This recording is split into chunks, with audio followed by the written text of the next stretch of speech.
paspaso tatale lo mare ma on new behavior in the Otua.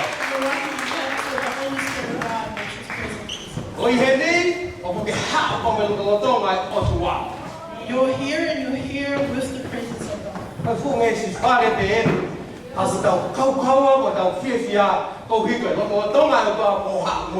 Amen. This is just a shell of a place, but when we give God glory, because when you come with the presence of God.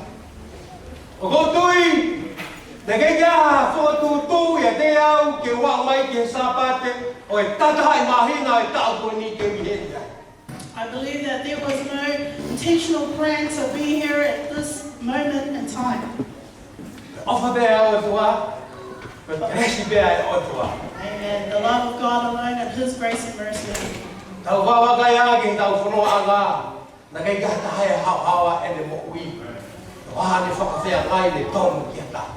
Because if we look at all our lives, none of us are free of sin or of failures.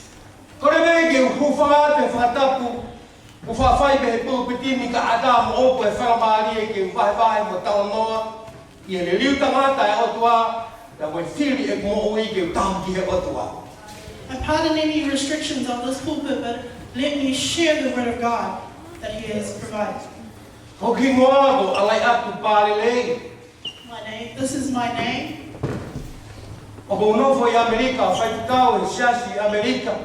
I live in America and I am also a pastor there in America.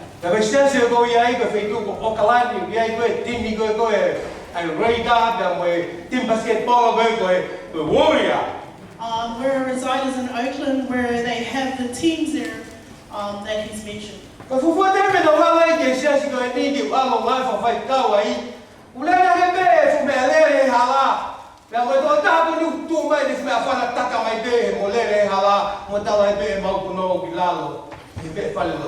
When I was first going to start the ministry there in this place, as we were driving to it, a guy was actually running alongside the road shooting out of a machine gun.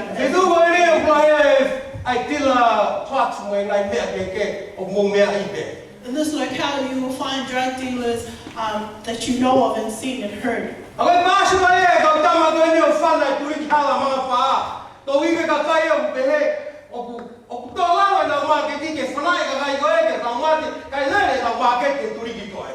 And these were rival gangs that were shooting up the opposition's corners where their sellers were because they were trying to steal their business.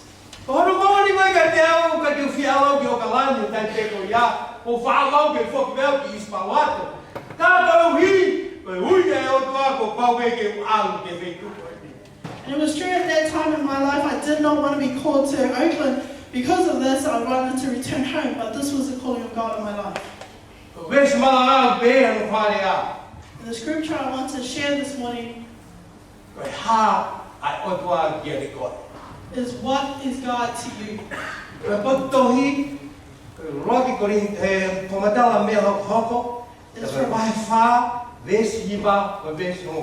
1 Chronicles 4, verses 9 and 10.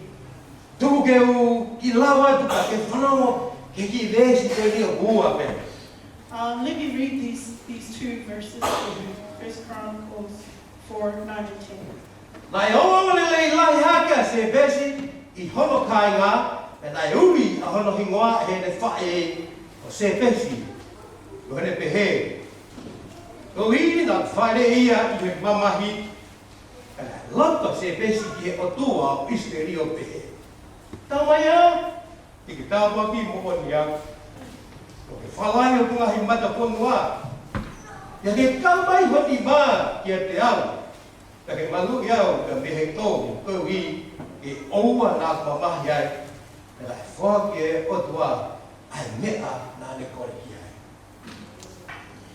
Jabez was more honorable than his brothers. His mother had named him Jabez, saying, I gave birth to him in pain.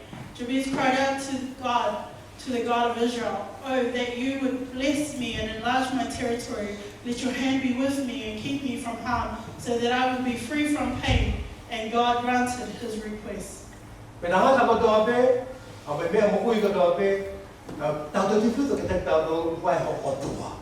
Every man, every living, every breathing thing has, especially mankind, a living God. Wawai kau business itu mari kono ko ta be. Okai be hono Otua. Ai ko na Otua ko business ke a of kawa business dai ko ta be. And even business owners and companies, they have a God that they've set for themselves. For example, they'll wake up and everything they think of first is the company. Tano wa ka business eua yo mau fonua America ko kau millionaire. Ora business ta ha mo oi ki o ta business ta ha o ke ne ilo ye Two business owners, company owners in America, they are very wealthy. One knows God and one does not know God. Pero talaga ne wa e to da a pio fi ha o. Ko ba be mo fu ta Hawaii ta ta New York ta ta LA fu na ta ba fe tu. And they will have a conversation and one would say, how many properties do you own? One would say, oh, well, I have about 10 properties. I have one in Hawaii, one in LA. And all these places they would name. Pero ha ne wa to da si Hawaii ho ka. And the other one would ask, oh, well, how many cars do you have? Pero na ka fe tu ko da be o ya yo fa o ke ka ai to. Ma pe hi ka o ya ai ma ho inga do ma lu na. And one would say, well, every property I own has 3 cars or 3 vehicles to that property, and the value of them is far greater as well.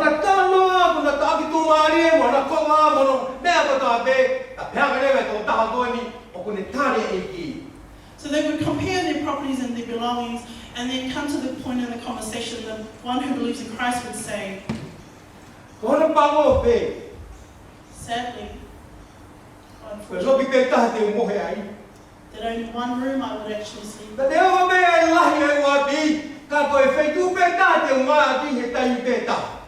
Even though I own all these properties, I would only use one at a certain time. But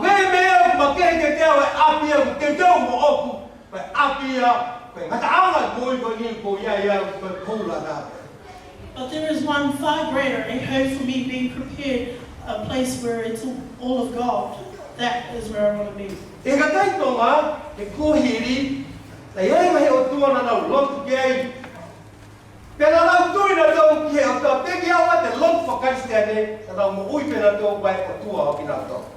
even our Tongan people in past history, you'd read that we had gods that we believed in before Christianity reached Tonga.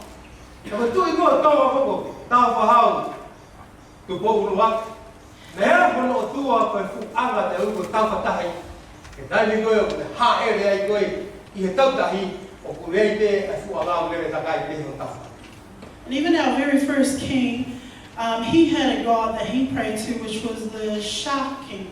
And wherever he went, this shark, the Miftal, would travel with him.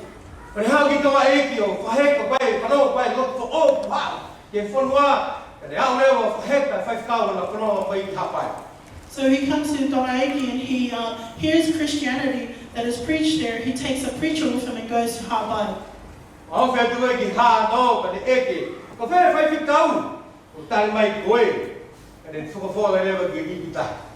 And as they get closer to this township, he says, "Where is the priest?" And the priest goes, "I'm here." So he grabs him and he chucks him into the ocean.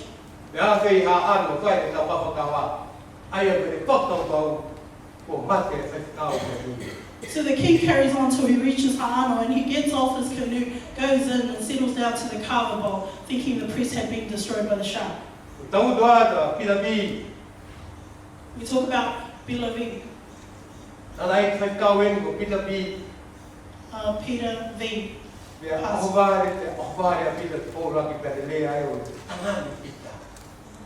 And he comes up on shore and surprises the king.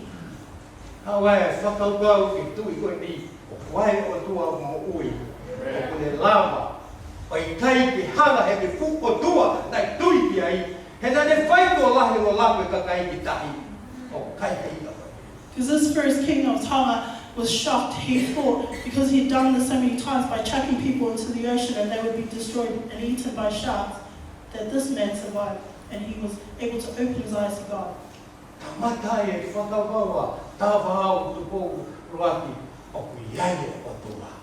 Dawhahau to bowl first, then realized there was a God.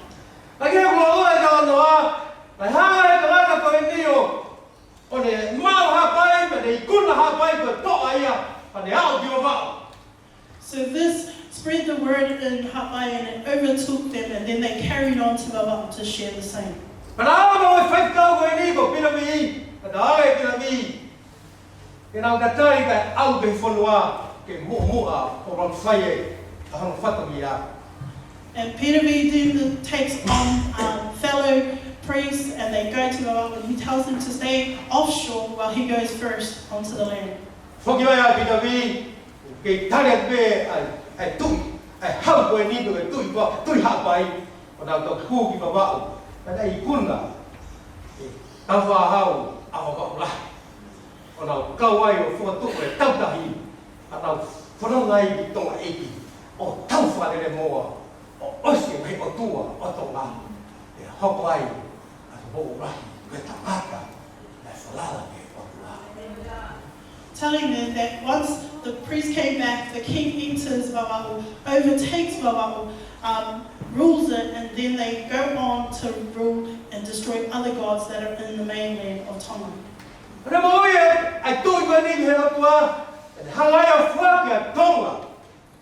And so this king, then, believing in God, gives Tonga and its people to God. I don't want to go a bay. The bay more a bay, Hopamai winning was 40. Tonga thereafter, from that time till now and beyond, he, the king, gave Tonga to. It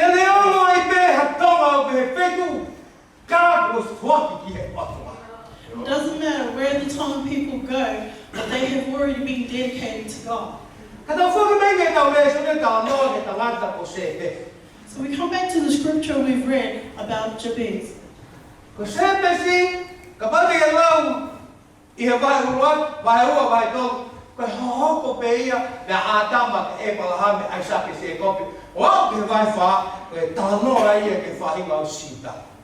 If you read from the very first chapter of 1 Chronicles right through to chapter 4, it just tells of the descendants and how they came about, right up to here where we read about Jabez from the Judeans.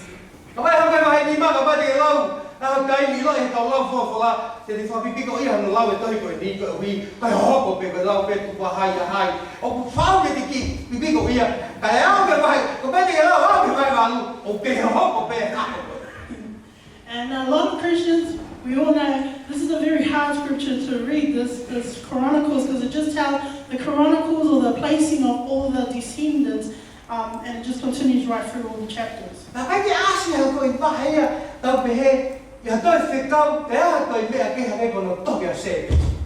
And throughout that Chronicles, it just talks about this descendants and who came next, but nothing like this little portion here where it talks about Jabez.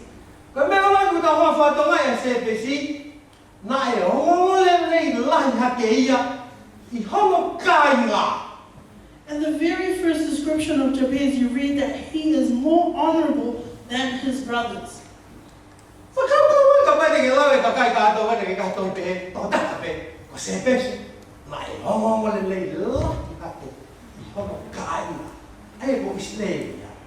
And imagine reading all of those descendants in the Chronicles of all of them, none is described as Jabez, where he is noted as more honorable than his brothers, which is all Israel.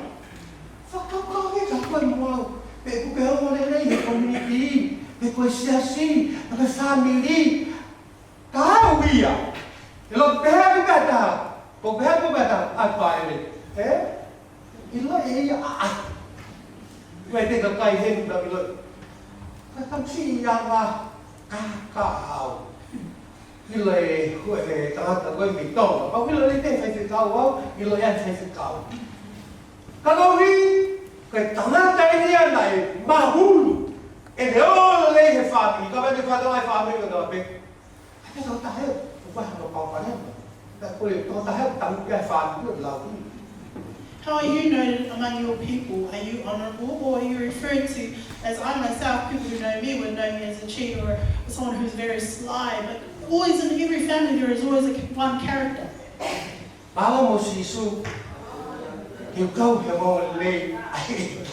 But thank God that Jesus allows us to be a part of this good work.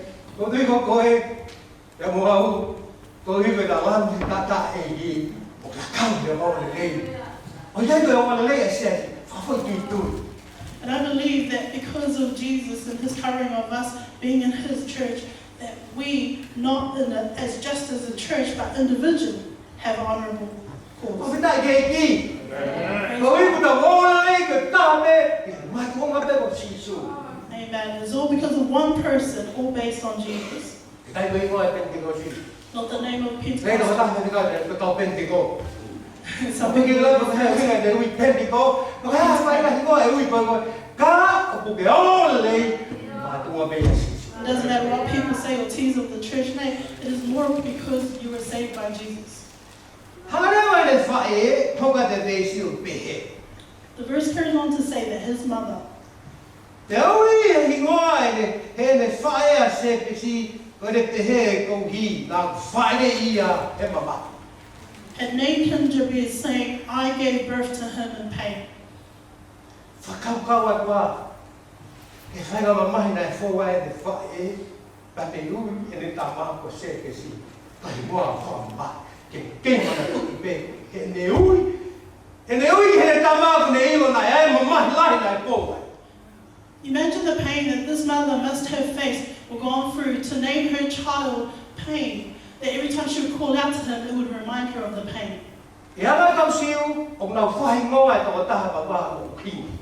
In the Jewish culture, they will name a child a name with a meaning. E ana ka whanau whatonga o tau whaingoa e tau whanau ke tau kui, me tau tamai, me iloi, me tau whaunga, me tau tūpunga, me whamiri me ai, me whamiri e, me whamiri tua. In our Tongan culture, we name our children after ancestors, and that's how you link us up with our family tree and who we belong to. Ai me ana ki ka masiko e ni o wale ka mamahi tai ko tau peko miko himoa, ka lo tonga ko ia, o ku whatwai, wanu tangata, ke hoko o palelei, he kāinga, ka moe whetu nai. That this child would grow up with such a name to be referred to as Pain, but then to grow up and become a more honorable person in all his people. Mesu mo furu pehe. Verse 10 says Vai lota se pesi, ke Otua Israel. that Jabez cried out to the God of Israel. Ahaga tūpunga o se pesi ke hako o e palahame. So what was Jabez in regards to relation or descendant of Abraham? Ko e palahame na ofa makepe o tuai kia ne whiri ke ofa pe ia. Abraham was set aside by God and he loved him differently. Te ona palahame si o kei tau tau e palahame hokaka, ai sa te se koto, o awai ke tau taha to e ni ko se pesi. That through Abraham, Isaac, Jacob, they would all lead to this descendant of theirs, Jabez. Ai ko se pesi na ne ilo hono tukuanga. Jabez knew where he came from. Na ne ilo, ai palomesi a tua ki hono hako. Jabez knew the promise God gave to his ancestors. O toa e ilo ko ia, o toa e ne ui e ne whae, koe mamahi, ko haka se pesi ki he Otua o lotu he Otua Israel.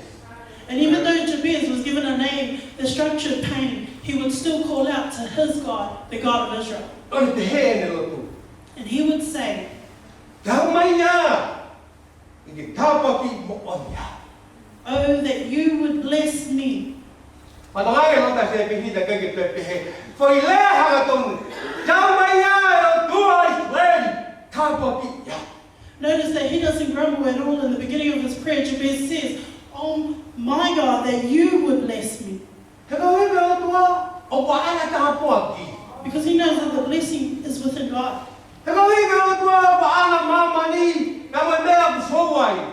That God owns the whole world and everything he faces. Kau toi ko ne hako mai ka te tau taupa Kristiane. Ke ilo, pea ke hanga whato mai Otua ke mui ki ai. Ko whaki koe e ku pōpulu aki kihe Otua ke ilo, ke lotu ki ai i he tui ke tāpaki. That you would know that you have been chosen by God as a Christian, that you have been set aside and blessed by God, and even our King of Tonga has first put us to God. Tai mahe ka mau tu ka whakau ke Otua mama. A lot of times when we pray, we think God is far away. Ka kuia lotu ko te ke hange ko tau mama e Otua. shout because he's so far away. Ka tua kua whikia ni koe. But he is a God that is right there with you. O kuna ilo i koe. He knows you. I kaya tāte ne ilo koe ka ke ilo me tukawa ke ilo koe. Koe Otua pe taha kuna ilo koe. Nobody knows you. Even the pastor wouldn't know you. God knows you intimately. Pea kanya se te si he tua koe. So here Jabez cries out to his God. Tuku ke pore i koe. Let me encourage you. Ne hongo e whea taa o ke fōu ke haha mea o ke fōu. No matter the hardship you face or whatever you're going through. Uruaki ko fuaki koe te pōu uraki. Firstly, our King Paul first has dedicated you to Unga God. ke kārea e ko sisu ka lai si. Secondly, you've already accepted Christ. Tau ko ke whawhea la maare mao ne o ni ke o. Thirdly, you have accepted the Holy Spirit of God into you, Ke tau mao e matu. Tai whai e tō tako ko ni ko sepesi. and that you would have the heart of this prayer that Jabez prays to God. Osi ka e pa hoka te ne lo tua pehe.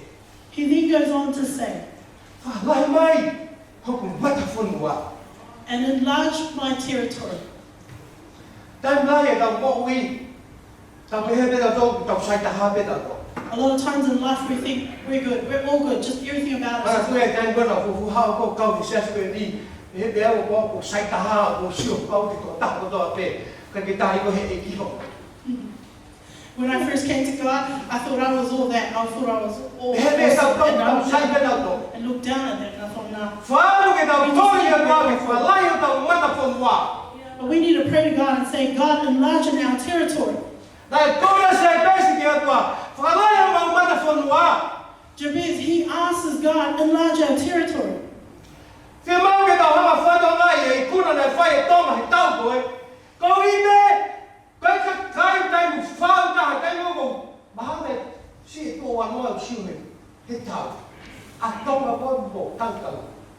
Koe mea whato, tai mi mea ku hiwa kakai, ai whai himi, tai neo kea kupe, ai tau, ai whanau tonga.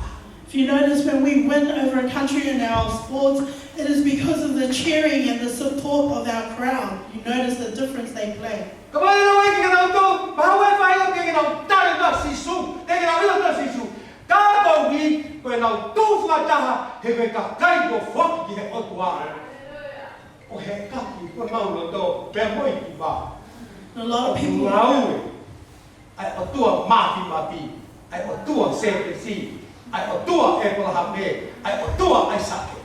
a lot of people in the crowds of those games, they would not know God, but as united as one country and one nation dedicated to God, when they sing in unity, they find they are singing to the God of Jabez. O ku whalai a tonga o ilo he kakai, matu unga pe, o ku taha pe koe Otua, o kau tau. The Tongan nation has enlarged in their territory because the world sees that we have one God, one faith. Osko ia pa te hoko atu ene lo tua pehe. And it's Ka very mai ho easy. ni maa ki a te au. Let your hand be with me. Tai mai. Tau haa hoki lo tu. Tau te pehe ki tau te ilo mi hita mea katoa te. Because a lot of times you come to church, you Tai think you mo know lea everything. mai ai fōwhla me kai tau ma pia ka kai te maunga me kai ku tono a ngā tono i au. Because when the pastor preaches and other people come and share the word of Wha ea ke tau kore God, ki he ni mai o tua. we need to ask God for His hand. Whakakawe ko whanaka e ala ki he paki pia na ki sila i ki. Imagine, think of all the times you've traveled on the road and seen an accident. Whakakawe ke he mela tō whai a ste rian whi tū ko ia. Ai ka kai ko ia e nau tāni wa nau mamahi. He kai mea koe hame tau hawai. And you think of all the people that are facing all the fires right now and all their tears and all the pain they're going through. How come we have been allowed to be free of it? Whakamae ki tau tau kai whare ki tau malu ai. Ia mea kai ki tau wha. Think of those who have a house, have shelter, have food to eat. Ko ni mai e o tua kai. That's God's hand, people. O ke koe tonu e ho laka pe whakatonua ho kai mea whai. Ko ni mai e o tua whakapore mori. It is the hand of God that protects you. It is not what you do or what you have. O ke kai ke tonu me tau raka. There is nothing that we do that is perfect. Ni mai o tua. But the hand of God O ko ne hapai o hiki. that keeps us. ai tau no pa te ko how. A lot Ko of ni ma times, pe o tua la ala ki ke ko. a lot of times we have failed, we have sinned, but we are free from the destruction because of the hand of God. Ko ta mana nge ni ma o tua ye ko. Do you notice the hand of God with you or not? Dan ngai lo fa ko ba ta ma we. Wow ya. I kai. A lot of times we think we did it, but no, Kai ti mai o tua. it was the hand of God. Like tam ya se pesi. The hand that Jabez cries Kam out mai de me. to be with him in every situation of life. He ka wa ko la. We learn Ko here. ni ko ke fo ke po to, ke fai he ko a fo ki. We ask God to give us great wisdom. He gives. And then when I put that in go kai no te tu to ke o. Too many people who gain wisdom and then they forget God who gave it. Ke ta ka ko ne ofi Facebook ko ya I fa ko ma te he Facebook. Te he ga ki ta si ko ya ke ko ki tangata le ko ma si. To imagine a young boy who, you know, on Facebook, a boy of Israel, E ngai me lai ta wa fa to mai ka ko fo ke o tua mo ni ma le mo ta fo ke o tua ta fo a mo o fo fa ki ta do he po ko ni. Ko ni me o tua ke. And all those times we have not acknowledged that it was God's hand that was there the whole time. To hela me te peso kore. Malu ya u ta be ko. Jabez still says, Ke o na ko fa. and keep me from harm so that I will be free from pain. Ko toi. Fa na ma be ta wa hi tu ka pau. E a ko I ki lo tu ko ni e to ta ko ni ke ma lo to. He ko ta ye la lo tu pa ki la. He ko ni hanga fa ma o wai. Ko le to ta ko ni ke ma lo ni ya ne ko ni. A lot of times we forget to pray for these things, and it would be good to learn this, memorize it, and pray it, where Jabez asks us to be free from Wa ta pain. he sa e ko ni. Anyone here who likes that? Ha we ko pe ki te fi ma ko. Ko fa I me don't o want ke. any evil in my life. I want to be protected. Awe ke tau tori ki ni mamalo e toa ke malu ke tau oa na tau te fuwe ko vi he te tau. That we need to pray to God to keep you from harm and from wrongdoing so that you will be free from pain.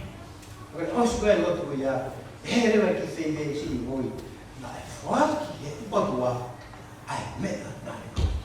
And the ending of that verse says God granted his request. Sia si ko e whatonga e ang e taini, mo e whatonga e kai lea koko e baba. Church, do you notice the time you're living in and what's happening in this world?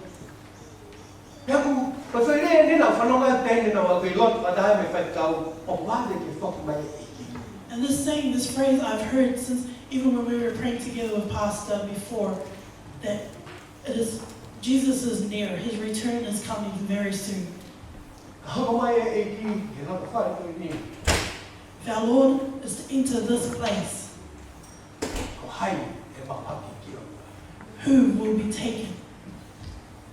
Nā tu tau hao tō rotu ka wai o tu e o tau tau. Are we just coming to church but we serve other gods? Te hei e tu rono o tangata i o tō e i o sisu kora. That the person within has yet to submit to God?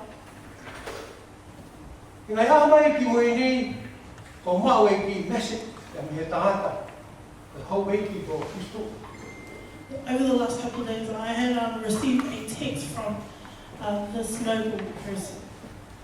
Ko re techi nei o mai, ko re whamalo, ko hi, ko re loku kai whai, ko na kuwhi a ia. And he He was, unga, a iai e ne moko i, ne tai ki rea a naku, ne hange a hui moko. he was thanking me for the prayers that had been given up for him, for he was in a state, in a health state where he was pretty much going to die. E rai tō whai mai e kona lotu ka te au ko whinu taki ka ni utoni to e aku, e paristeni no tau sia ki, o kore ka whahalotu, e e. When this nobleman in Tonga had asked and requested for prayer, I reached out to our president in Tonga to help and assist. Nō e ke mai he whaiwhekau te wala whewhe a ta angi ai, an te mua whaiwhekau o whahoko whaiwhekau a te au koe ki te au whai e no. And Tony had asked, how am I supposed to go out and reach out to them and pray for them? And I said, please, if you can go out, advise that I had sent you. Awa te harai kai kau tau mai le fa e le ke ke le tala ke hau ke kau ta bri at ya fai lo fustu. So when he went to the house of this family, the mother asked him, why have you come, or who told you? He said, I have come because the pastor in America has advised me to come and pray.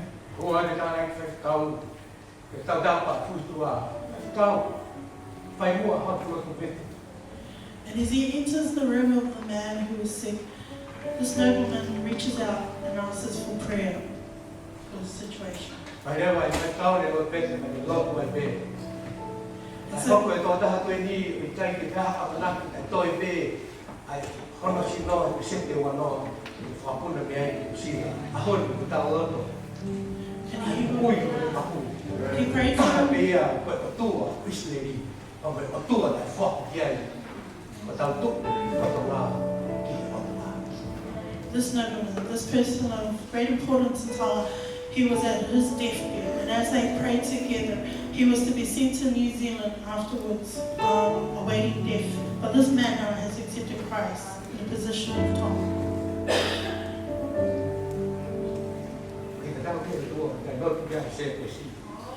It is the same God that Jabez prayed to. The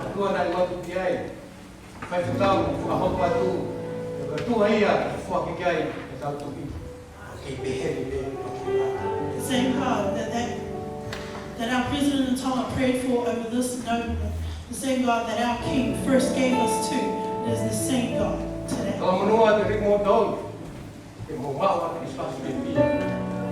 send out my love to you as we approach Christmas, that you would have a Merry Christmas. And a new year full of joy and blessing. And if we never see each other again here on this earth, remember we have a hope and destiny to reach. And if you have yet to accept Jesus Christ, this is the day, your opportunity.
sia si popongi.